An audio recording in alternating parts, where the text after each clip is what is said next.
Look at me, मैं अभी office पहुंची हूँ और मैं टोटली स्लीपलेस हूँ बिकॉज 4:30 बजे मैं सोई थी और 6-6:30 बजे मैं दोबारा उठ गई थी और मेरा गला भी बहुत सख्त खराब है। आई डोंट नो कि आज सब कुछ कैसे मैनेज होगा, बट दोस्तों के लिए करना तो पड़ता है, अब क्या करूँ। अभी मैंने यहाँ से जाना है और फिर मेरी दोस्त की शादी, मेहंदी, वहाँ अभी सैलून भी जाना है।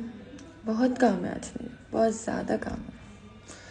इसमें चाहती हूँ कि आज मेरे साथ स्पेशली अली भाई तो बिल्कुल भी कोई झगड़ा ना करे, बिकॉज उनका और मेरा झगड़ा इज़ नॉर्मल लेकिन आज उन करे।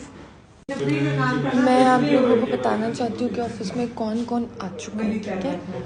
ये देखिए, वेरी पंक्चुअल पर्सन, ठीक है। She is also punctual. ये हैं खानदानी भाई। ओके, तो हम लोग अभी खाना खाने आए और इनकी स्टोरीज नहीं खत्म हो रही है। मैंने जाना है, मैं देखिए बिल्कुल मैं स्लीप।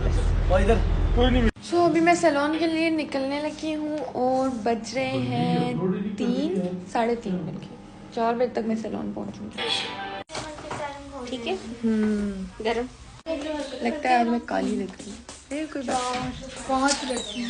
तो हम लोग यहाँ आ गए हैं सैदपुर विलेज में और हम लोग अपना करवाने लगे हैं शूट। होपफुली हम लोग करें। तो अब शादी ख़त्म हो चुकी है, मेरी आंखें फिर से सूखना शुरू हो गई। अल्लाह खैर करे। Bye bye.